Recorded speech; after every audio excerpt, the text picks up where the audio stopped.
ప్రముఖ ప్రసిద్ధి పుణ్యక్షేత్రమైన అన్నవరం వీర వెంకట సత్యనారాయణ స్వామి దేవస్థానంలో భీష్మ ఏకాదశికి ఏర్పాట్లు జరుగుతున్నాయి. ఈ ఏర్పాట్లను ఆలయ కార్యనిర్వహణాధికారి ఇతర ఉన్నతాధికారులు పర్యవేక్షించారు. పడమట రాజగోపురం వద్ద ఉన్న అన్నప్రసాద వితరణ టికెట్లు కౌంటరు, అలాగే వ్రతం టికెట్లు ఇచ్చే కౌంటర్లను, ప్రసాదం ప్యాకెట్లు ఇచ్చే కౌంటర్లు, అలాగే క్యూ లైన్లను ఏర్పాటు చేసి పర్యవేక్షిస్తున్నారు. భక్తులకు ఎటువంటి అసౌకర్యం కలగకుండా అన్ని ఏర్పాట్లు చేస్తున్నామని ఆలయ అధికారులు పేర్కొంటున్నారు. సతీష్, పూర్తి న్యూస్, అన్నవరం.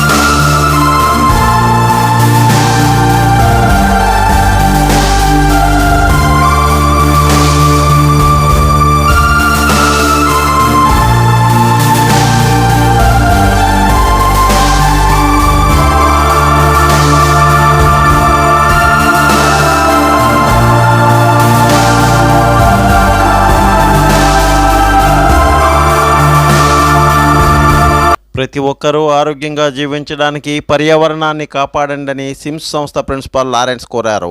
గురువారం నాడు విశాఖ నగరంలో సిమ్స్, సిఎంటి, లా కళాశాల, అల్వర్దాస్ విద్యా సంస్థల్లో విద్యా జీవీఎంసీ కమిషనర్ ఆదేశానుసారం గ్రీన్ క్లైమేట్ టీమ్ నేతృత్వంలో నిర్వహించిన అవగాహన కార్యక్రమంలో ఆమె మాట్లాడారు.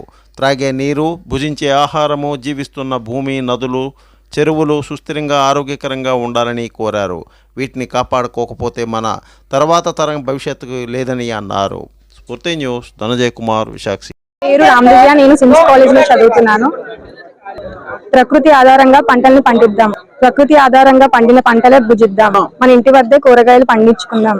నా పేరు జయశ్రీ, నేను సిమ్స్ కాలేజ్ లో చదువుతున్నాను. ఒక్కరు పర్యావరణ పరంగా పంటలు పండించాలి. సిమ్స్ కాలేజ్ లో చదువుతున్నాను. ప్రకృతి ఆధారంగా పంటలను పండించాలనుకుంటున్నాం. రక్షతి రక్షితః. వృక్షాలని అంటే చెట్లను మనం కాపాడుకుంటే ఆ చెట్లు మనల్ని కూడా కాపాడతాయి. అలాగే సేంద్రీయ వ్యవసాయాన్ని, పెస్టిసైడ్స్, పురుగు మందులు ఇలాంటివన్నీ వాడకుండా మన పెద్దవాళ్ళు ఎలాగైతే సేంద్రీయ వ్యవసాయాన్ని చేసుకుని ఎక్కువ కాలం ఆరోగ్యంగా ఎలా జీవించారో మనం కూడా దాన్ని ఫాలో అయితే మనం కూడా ఆరోగ్యంగా జీవించవచ్చు. ప్లాస్టిక్ ని ఎవరు కూడా సింగిల్ యూజ్ ప్లాస్టిక్ ని యూజ్ చేయకండి. దాన్ని బ్యాన్ చేసింది గవర్నమెంట్. ప్రస్తుతం మీరు ఎవరైనా ఏదైనా కొనుక్కోవాలి అనుకుంటే క్లాత్ బ్యాగ్స్ తీసుకుని వెళ్ళండి. ప్లస్ మటన్, చికెన్ ఇలాంటివి ఏమైనా కొనుక్కునేటప్పుడు బాక్సెస్ తీసుకుని వెళ్ళి కొనుక్కోండి. పర్యావరణాన్ని రక్షించండి, పర్యావరణాన్ని కాపాడండి, పర్యావరణ హితంగా జీవించండి.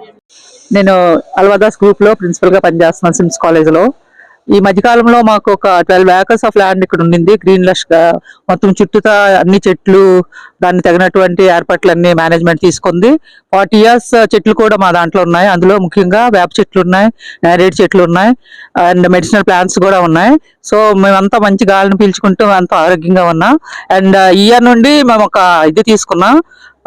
ఏంటంటే అది ఇక్కడనే పంటలన్నీ పండించుకొని రసాయనిక ఎరువులు వాడకుండా ఒక మన దాంతోనే కూరగాయలని పండిద్దాం అనుకుంటున్నాం. ఇది మనకి ఎంతో ఆరోగ్యానికి ఇంపార్టెంట్. అది వితౌట్ పెస్టిసైడ్స్ తోనే మనం కూరగాయలు పండించారంటే మన ఆరోగ్యం కూడా బాగుంటుంది. అండ్ డోంట్ యూజ్ ప్లాస్టిక్ అనే జోన్ కూడా మా కాలేజీలో ఏర్పాటు చేసాం. ప్లాస్టిక్ వలన మనకి క్యాన్సర్స్ కూడా వస్తున్నాయి. బ్యాన్ చేశారు గవర్నమెంట్ ఆల్రెడీ. ఏమైనా చికెన్, మటన్ కొట్టుల్లో కూడా ఈ ప్లాస్టిక్ వస్తువులు కానీ అండ్ బ్యాగ్స్ కానీ షాపింగ్కి వెళ్ళేటప్పుడు ప్లాస్టిక్ బ్యాగ్స్ కూడా యూజ్ చేయొద్దన్నారు. ఆ అవేర్నెస్ కూడా మా స్టూడెంట్స్ అందరికీ పెడుతున్నాం. అండ్ గ్రీన్ క్లైమేట్ వాళ్ళు చాలా దీని గురించి మాకు చాలా అవేర్నెస్ ప్రోగ్రామ్స్ కూడా మా కాలేజీలో పెడుతున్నారు. ఎన్ఎస్ఎస్ ద్వారా కూడా మేము చాలా ప్రోగ్రామ్స్ చేస్తున్నాం. We are giving lot of cooperation to eradicate this plastic use in our campus. Thank you. Please like, share, subscribe our channel.